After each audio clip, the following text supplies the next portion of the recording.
بسم الله الرحمن الرحيم. أن وحكا برنا ويدينتنا what is a fiscal policy؟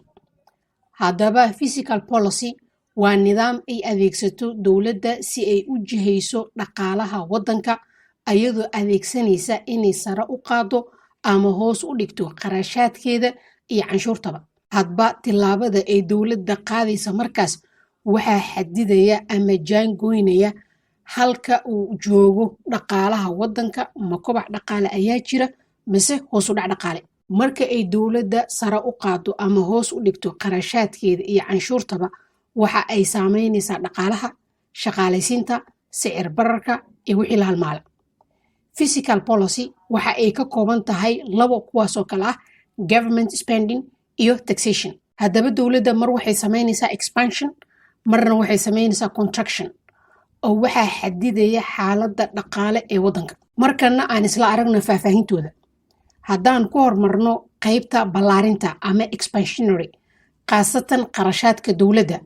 aan dhahno wadanka waxa uu ku jiraa dhaqaale xumo haddaba dawladda si ay u soo celiso kobaca dhaqaalaha wadanka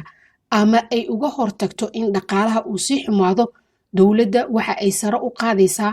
mashaariicda ay hirgelinayso oo waxaa dhacda inay dhisto wadooyin cusub dhismooyin cusub buundooyin isbitaallo oo dawladda qalabkii shaqada lagu qabanayo waxaa dhacda in laga soo gato shirkadaha la shaqeeya dawladda waxaana loo baahanayaa shaqaalihii dhisi lahaa wadooyinkaas iyo dhismayaashaba haddaba hadafka dawladda waa in sare loo qaado kobaca dhaqaalaha ka jira wadanka sidoo kale dawladda waxa ay adeegsataa si looga baxo dhaqaale xumada ka jirta wadanka in hoos loo dhigo canshuuraadka marka midaas ay dhacdo waxaa sare aadaya awoodda iibsiga maalgashiga sare ayuu aadayaa iyo wixii la halmaala marka ay dawladda canshuurta hoos u dhigtana waxa ay rabtaa in laga hortago dhaqaale xumada ka jirta wadanka sidoo kalena sare loo qaado dhaqaalaha markana aan ka hadalno qaybta labaad oo ah contraction midaasoo ah in hoos loo dhigo qarashaadkii dawladda ama in sare loo qaado canshuuraadka laga qaadayo dadka iyo ganacsiyada waxa ayna liddi ku tahay ama cagsi ku tahay midii hore ee ahayd expansionary tilaabadan waxa ay dawladda u qaadaysaa inay yarayso sicir bararka ka jira wadanka haddaba dawladda waxa ay hoos u dhigaysaa qarashaadkeeda iyo mashaariicdii ay hirgelinaysay ama xataa haddii kuwo ay socdeen waxaa la gelinaya hakad marka ay aragto in sicir barar xoogan uu ka jiro wadanka iyo dalabaadkii badeecadaha iyo adeegyada oo xowli aan caadihiin ku socda taasoo dhalinaysa sicir barar haddaba dawladda waxa ay hoos u dhigaysaa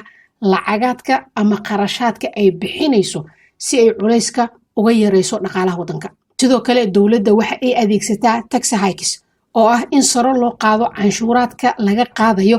ganacsiyada iyo dadka midaas oo keenaysa in hoos loo dhigo awoodda iibsigooda midaasna waxa ay yareynaysaa sicir bararka ka jira wadanka gunaanad fiscal policy waxaa adeegsata dawladda si ay u saameyso dhaqaalaha wadanka loona gaaro xasilooni iyo kobac dhaqaale xog dheeraada oo ku saabsan monetary policy purchasing power fadlan ka dhegeyso lifaaqa hoose oo aan hadda kahor uga soo hadalnay mahadsanidin waa inoo markale haddii rabbi idmo